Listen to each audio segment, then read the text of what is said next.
Friend, আশা করছি সবাই ভালো এবং সুস্থ আছে। আজকে তোমাদের ক্লাস 11-এর জিওগ্রাফি ইউনিট 3 এর পার্ট 2। দেখো, পার্ট 2-তে যেটা বলা হয়েছে, অন্তর্জাত প্রক্রিয়া এটাকে দুটো ভাগে ভাগ করা যায়। একটা ধীর ভূকাঠনিক আলোড়ন, একটা আকস্মিক ভূকাঠনিক আলোড়ন। ধীর মানে হচ্ছে সেটা খুব ধীর একটা প্রক্রিয়া, আর আকস্মিক মানে হচ্ছে সেটা খুব তাড়াতাড়ি সংঘটিত হবে।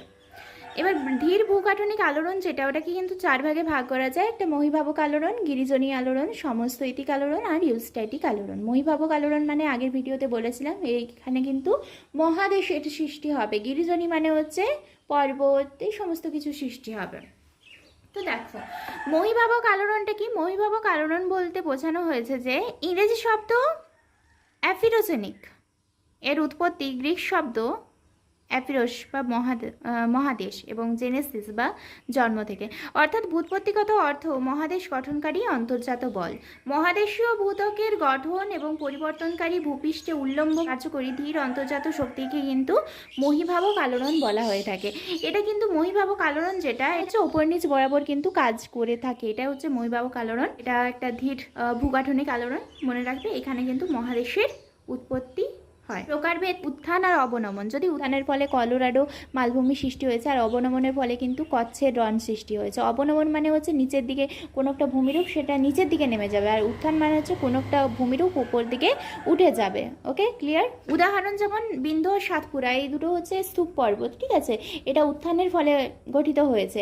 আর নর্মদা, গিরিজনী আলোড়নের ফলে প্রধানত কিন্তু ভঙ্গিল পর্বত সৃষ্টি হয়, এটা সত্য। গিরিজনী আলোড়ন কিন্তু অনুভূমিকভাবে কাজ করে, অর্থাৎ এই বরাবর কিন্তু কাজ করে থাকে। নেক্সট, সমস্থৈতিক আলোড়ন। এটা কি? ভূমিরূপের উচ্চতার সঙ্গে শিলার ঘনত্বের পারস্পরিক ব্যস্তানুপাতিক সম্পর্ক বজায় রেখে ভূত্বকের ভারসাম্য অবস্থা রক্ষার জন্য যে ধীর ভূগাঠনিক আলোড়ন সৃষ্টি হয়, সেটা হচ্ছে সমস্থৈতিক আলোড়ন। তো এটা কার্যকর কি? সমস্থৈতিক আলোড়নের ফলে পৃথিবীর যে বিভিন্ন ভূমিরূপগুলো আছে তাদের উচ্চতার যে ভারসাম্যটা কিন্তু বজায় থাকে।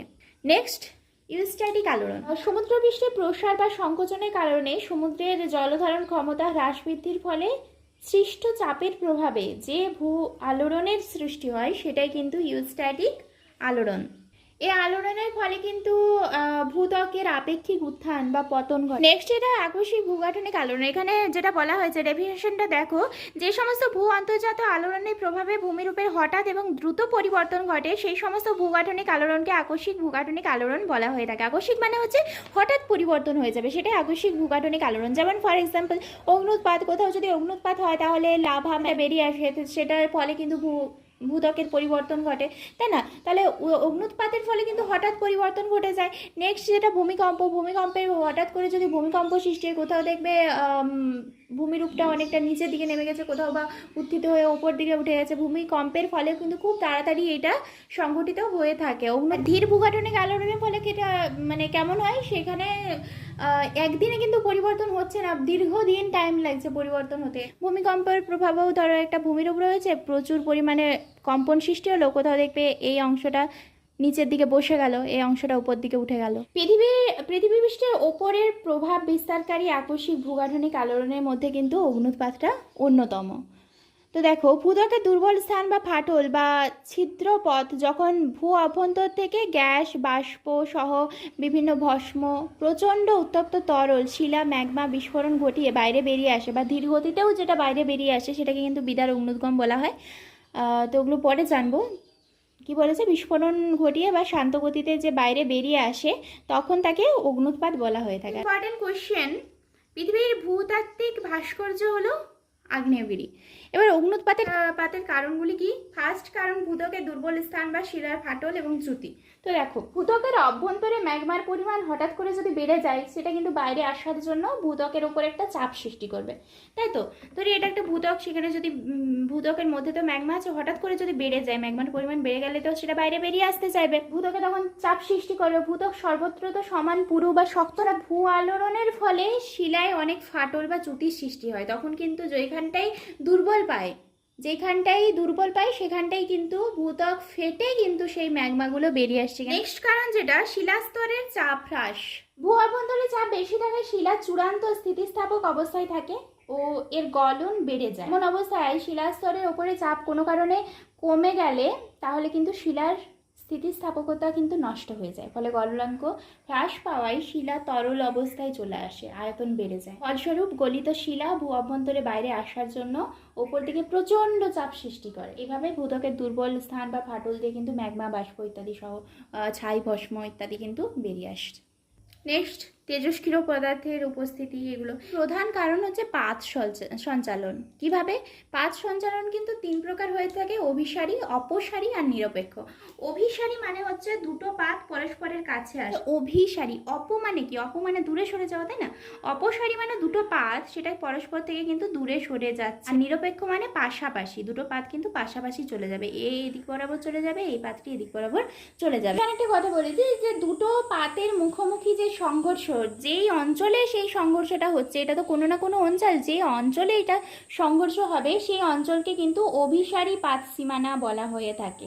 পাতগুলো মুখোমুখি সংঘর্ষে হালকা পাতের নিচে ভারী পাত প্রবেশ করছে। দুটো পাত তো সংঘর্ষ হচ্ছে, যেটা হালকা পাত, তার নিচে কিন্তু ভারী যেই পাতটা আছে, ভারী পাতটা প্রবেশ করছে এবং হালকা পাত উপরে উঠে যাচ্ছে। এবার ভারী পাত যদি নিচে প্রবেশ করে যায়, নিচে প্রবেশ করলে কি হচ্ছে, সে নিচে তো পুরোপুরি ম্যাগমাই ভর্তি, তাহলে নিচে প্রবেশ করে মাত্রই সে কিন্তু গলতে শুরু করছে। নিচে প্রবেশ করা পাতটা কিন্তু ভূ অভ্যন্তরে যে প্রচণ্ড তাপ, সেখানে কিন্তু গলে গিয়ে ম্যাগমায় পরিণত হবে এবং ভূ অভ্যন্তরে বাইরে আসার জন্য ওপর দিকে প্রচণ্ড চাপ সৃষ্টি করবে।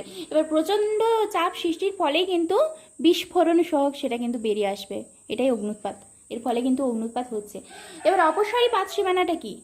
অপসারী পাত সীমানা আরেক নাম কিন্তু প্রতিসারী পাত সীমানা। দুটো পাত যখন পরস্পর থেকে দূরে মানে সরে যাবে, তখন মিডিল যে পোর্শনটা, ওখানে তো একটা গ্যাপ সৃষ্টি হবে। এই গ্যাপ বরাবর কিন্তু ভূ অভ্যন্তরে যে ম্যাগমা, সেটা কিন্তু এই গ্যাপ বরাবর বেরিয়ে আসবে, ফলে কিন্তু এই অগ্নুৎপাতের সৃষ্টি হচ্ছে। এবার নিরপেক্ষ পাত সীমানাটা কি?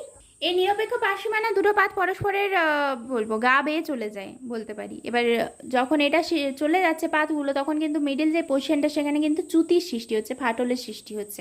সে ফাটল বরাবর কিন্তু এই ম্যাগমাগুলো বেরিয়ে আসবে। তো এই যে অভিসারী পাত সীমানা, এটা কিন্তু প্রশান্ত মহাসাগরীয় আগ্নেয় মেঘলা, যেটা ওটাও কিন্তু অভিসারী পাত সীমানা বরাবরই সৃষ্টি হয়েছে। আর অপসারী পাত সীমানা বরাবর সৃষ্টি হয়েছে মধ্য আটলান্টিক শৈলশিরা। আর নিরপেক্ষ পাত সীমানা বরাবর সৃষ্টি হয়েছে সান আন্দ্রিয়াস চ্যুতি, তাছাড়া ট্রান্সফর্ম চ্যুতি। এবার যদি বলে চ্যুতি কি? চ্যুতি হচ্ছে যে নিরপেক্ষ পাত সীমানা বরাবর পাতগুলো যে পরস্পরের পাশ কাটিয়ে চলে যায় বা পরস্পরকে অনুভূমিকভাবে পাশ কাটিয়ে যাচ্ছে, এর ফলে কিন্তু যে ফাটলটা সৃষ্টি হচ্ছে, সেই ফাটলটাকে অ্যাকচুয়ালি চ্যুতি বলা হয়। নেক্সট যেটা হটস্পট অ্যান্ড প্লিউম, এটা কি? ধরো এটা কোনো একটা অঞ্চল, এখানে এই পোর্শনটার উষ্ণতা পাশাপাশি অঞ্চলের তুলনায় অনেকটা বেশি, এটা হচ্ছে তপ্তবিন্দু। ওকে, এবার এই তপ্তবিন্দু বরাবর যে ঊর্ধ্বমুখী ম্যাগমার স্রোত, নিচে তো ম্যাগমা রয়েছে, এই ম্যাগমার যে ঊর্ধ্বমুখী স্রোত, এই স্রোতটিকে বলা হচ্ছে কি? প্লিউম। নেক্সট, আগ্নেয়গিরি থেকে নির্গত পদার্থ সমূহ। আগ্নেয়গিরি থেকে বিভিন্ন ধরনের পদার্থ নির্গত হয়, যেমন কঠিন পদার্থ, তরল পদার্থ, বায়বীয় পদার্থ, জল, এই সমস্ত কিছু নির্গত হচ্ছে। কঠিন পদার্থের মধ্যে কি পড়ছে? কঠিন পদার্থ যেমন আগ্নেয় ধূলি, আগ্নেয় ভস্ম, তারপরে হচ্ছে সিন্ডার। সিন্ডারটা কি? ছিদ্রযুক্ত 4 মিলিমিটার থেকে 32 মিলিমিটার ব্যাসযুক্ত যে শিলাখণ্ড, সেটাকে কিন্তু সিন্ডার বলা হয়ে থাকে। তারপরে হচ্ছে ল্যাপিলি, যেটা হচ্ছে 4 থেকে 64 মিলিমিটার ব্যাসযুক্ত অতি ছোট ছোট শিলাখণ্ড, সেটা হচ্ছে ল্যাপিলি। তারপরে আগ্নেয় বোমা নির্গত হচ্ছে, এটা 32 থেকে 64 মিলিমিটার ব্যাসযুক্ত, প্রায় 100 টনেরও বেশি ওজনযুক্ত বড় আকৃতির যেই শক্ত লাভা পিণ্ড বা লাভার যেই গোলা, সেটা হচ্ছে কি? ল্যাপিলি, মানে আগ্নেয় বোমা। নেক্সট, আগ্নেয় ব্লক কমপক্ষে 64 মিলিমিটার ব্যাসযুক্ত বড় হয়ে থাকে। তারপরে আগ্নেয় ব্রেক্সিয়া, তারপরে কোরিয়া, পিউমিস, স্ট্যাফোরা রয়েছে, আগ্নেয় তুফ রয়েছে, এই সমস্ত কিছু। এবার তরল পদার্থ যদি বলা হয়, তরল পদার্থের মধ্যে যেটা রয়েছে, আচ্ছা এখানে লিখেই দিই, আগে মুখে বলে দিচ্ছি। তরল পদার্থের মধ্যে যেমন, তরল পদার্থটা অ্যাকচুয়ালি কি? ভূগর্ভের দুর্বল ফাটল কিংবা আগ্নেয়গিরির জ্বালামুখ থেকে যে অগ্নুৎপাতের সময় ভূপৃষ্ঠ থেকে বেরিয়ে আসা গলিত বা অর্ধতরল সিলিকেট এর ন্যায় যে একটা লাভা বেরিয়ে আসে, সেটাই হচ্ছে অর্ধতরল লাভা। আচ্ছা একটা জিনিস এখানে বলে দিই, তখন মনে একটু আগে আমি লাভা ম্যাগমা বলেছিলাম, তো ধরো এটা আগ্নেয়গিরির ভেতরে যেই পদার্থটা থাকে সেটাকে ম্যাগমা বলে, ঠিক আছে? এবার ম্যাগমা যখন ভূপৃষ্ঠে বেরিয়ে আসছে, তখন সেটাকে কিন্তু লাভা বলা হয়। ভেতরে থাকলে হচ্ছে ম্যাগমাটা যখন ভূপৃষ্ঠের বাইরে বেরিয়ে আসছে, সেটা কিন্তু লাভা বলা হচ্ছে। জিনিসটা একটাই, ভূপৃষ্ঠে বাইরে আসলে সেটাকে লাভা বলা হয়, আর ভূ অভ্যন্তরে থাকলে সেটাকে ম্যাগমা বলা হয়। ওকে, এবার সিলিকার পরিমাণ ভিত্তিতে কিন্তু আমরা তরল পদার্থকে 4টা ভাগে ভাগ করতে পারি। কি কি? আম্লিক, মধ্যবর্তী, ক্ষারকীয় আর অতি ক্ষারকীয়।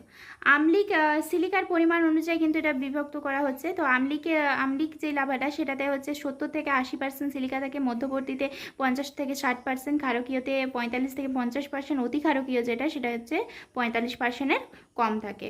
উষ্ণতাগত আম্লিকের উষ্ণতা 9000 ডিগ্রি সেলসিয়াস, মধ্যবর্তী 1200 ডিগ্রি সেলসিয়াস, ক্ষারকীয়তে 1300 ডিগ্রি সেলসিয়াস, অতি ক্ষারকীয়তে 1500 ডিগ্রি সেলসিয়াস।